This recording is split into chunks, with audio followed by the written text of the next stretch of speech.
Hello people, this is Eric Cobra. And Rananarja. And this is Let's Play Guild Wars Blind. Now, I'm experimenting with using my webcam microphone for this rather than my headset. Because glasses and headset, it's just not that comfortable mixing up. I mean, I've used it up until now and I will if this is annoying or if you can hear the game like echoing or something like that. Don't know what issues will pop up. But if I can do this from now on, that would be nice. So this will be a little test run of it.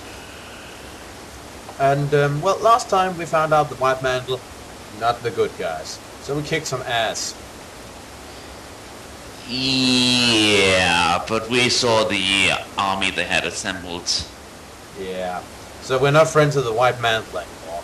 Just hope they're not taking it out on our countrymen back in Brighton. We cannot really hope they do that. Of course we can. Now let's talk to Gareth Quickblade. We have been betrayed by one of our own. A traitor has given away the location of the Shining Blade's bases throughout the region. In response to helping instead, they are launching a massive strike led by the Demagogue. Scouts have reported a vanguard comprising 3 groups. They are currently pushing towards Squall Falls. We must warn Councillor Whaler outside of Bentari's refuge. I need you to head them off and buy us some time. Oh great, now we also have a traitor in our ranks. That's just nice. That's really nice. That's just what we need. Traitors. Yeah, but we moved a bit more east, I noticed, from the map. Oh, and I should probably mention, Cobra gave me this new blade. Yep. I get the feeling it is going to be an ass kicker from the start. The collector up here, what does she want? She wants Maguma mains.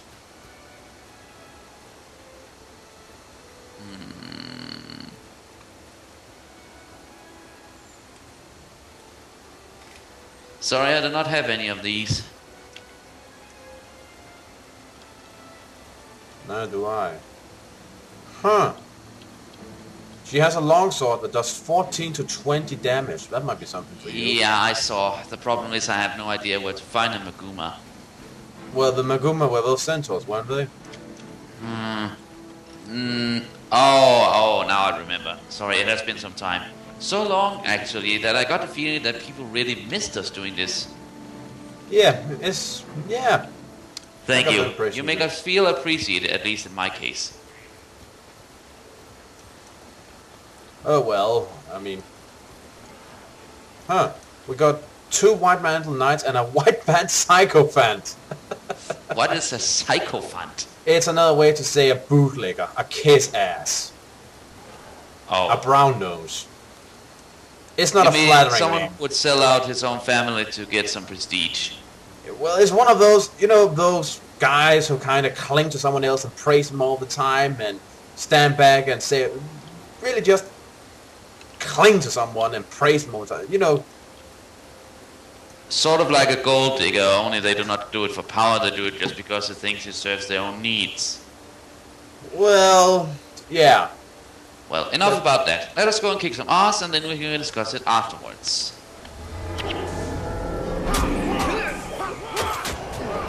Sayonara, sucker.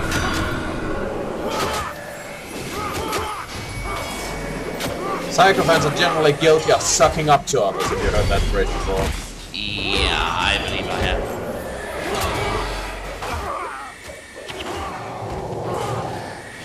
So now we're gonna encounter White Mantle as random encounters outside the dungeons. Okay. Oh, we got some Magumas up there. Let's cut their hair. You know, I noticed something about the White Mantle. Some of the knights, those who have the smaller horns on their helmet and the red on their capes, they are the sort of minor knights. The grander knights, if there's a word for that, they are sort of the ones with the brown capes and the horns on their helmet.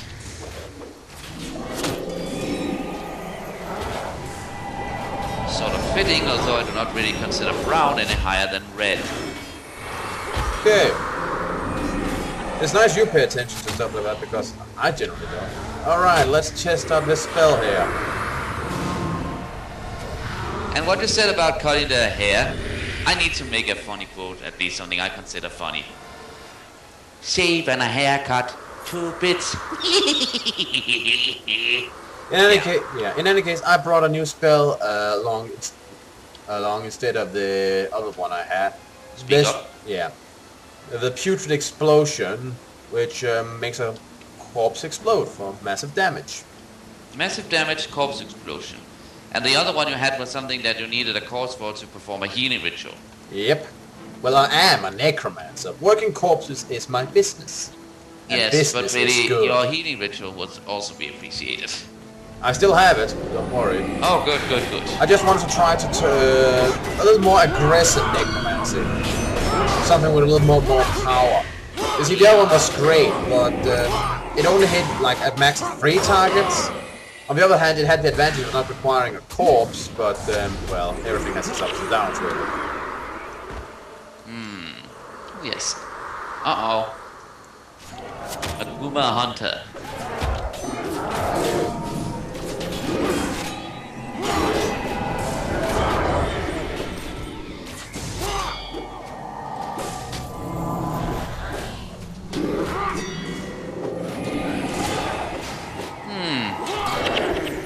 Well, nice to see that they now try and protect themselves a little better because, well, their chainmail is back, I suppose. But you can, no, not really chain. It's more like iron rings and some kind of trophies. I think there's some kind of Indian theme to these guys. Okay.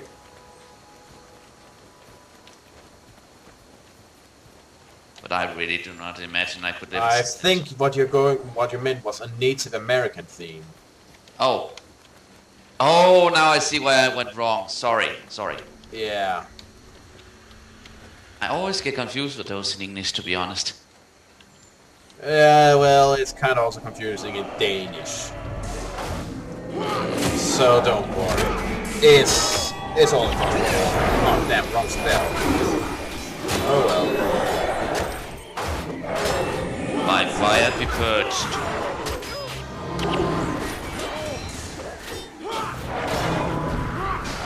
This spell also has another advantage. Yes. It doesn't need a lot of time to recharge. Ah, good. Good.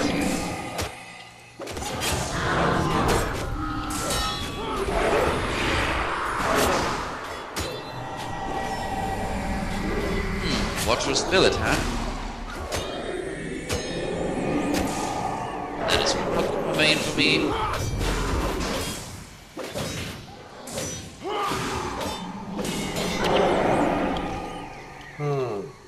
And I just need to comment, it is not because it is an annoyance, but in my headphones, it sort of sounds like that when some of us attack them, it sounds as if the battle takes place underwater, you know, with a bit of an echo to it. But it is okay, I find that more epic than I find a failure. You sure? Because I can put my headset on back if that's Oh, it. you just keep it that way. It actually adds a bit more depth to the battle. Dish. Okay, then, if it doesn't bother you. You must admit that was a good one. Yeah. Oh dear.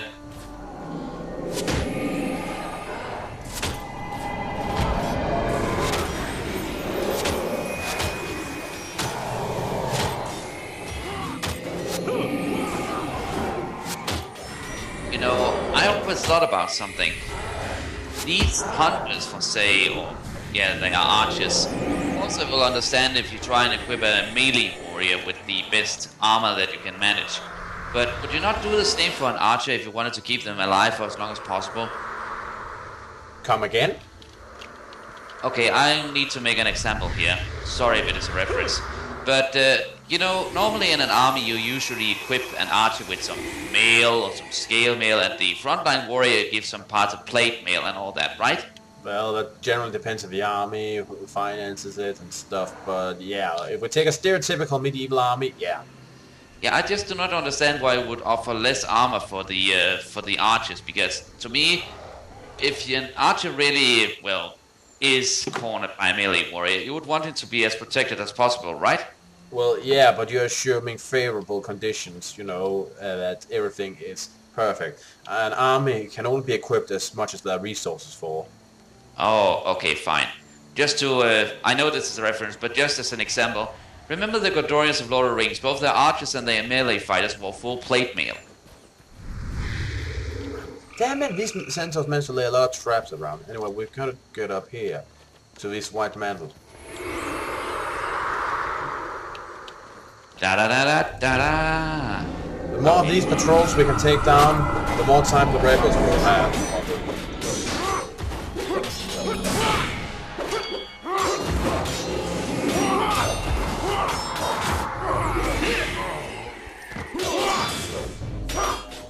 Oh, we've not done it. Huh.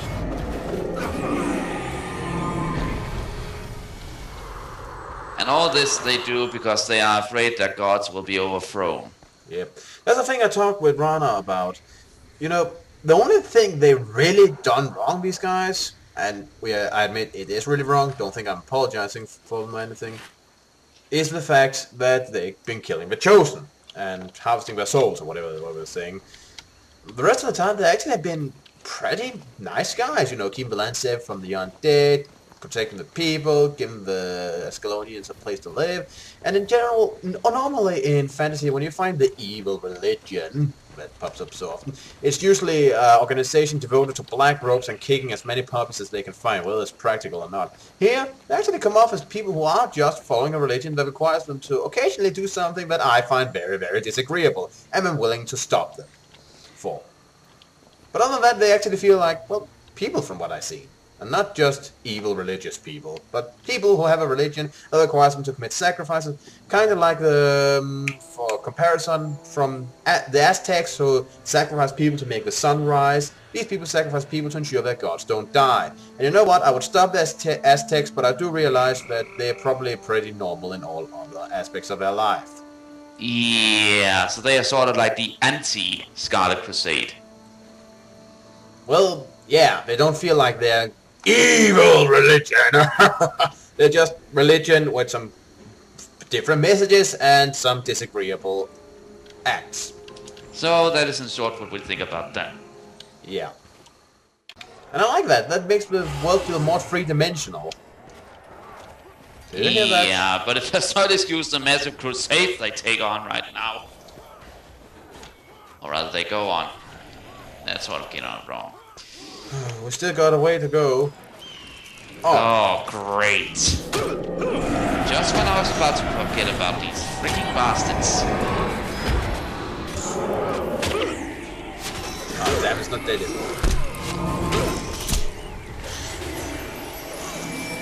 Uh-oh. Thank goodness for my own healing sickness.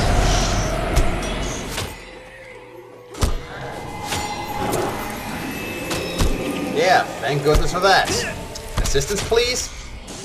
On its way.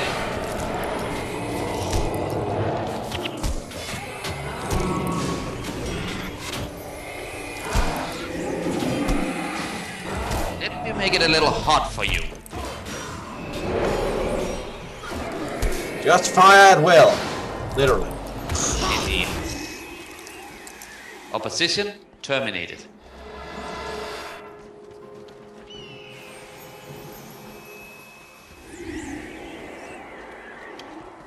And you know that Haliban guy that we killed some time ago?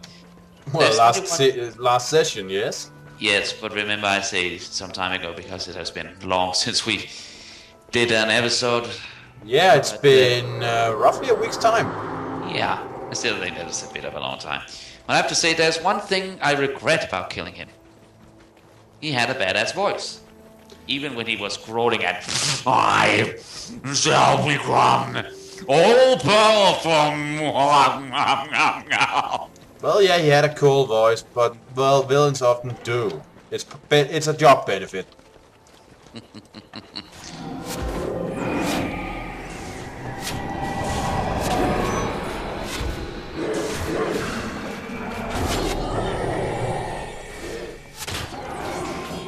Of course, that depends on the villain.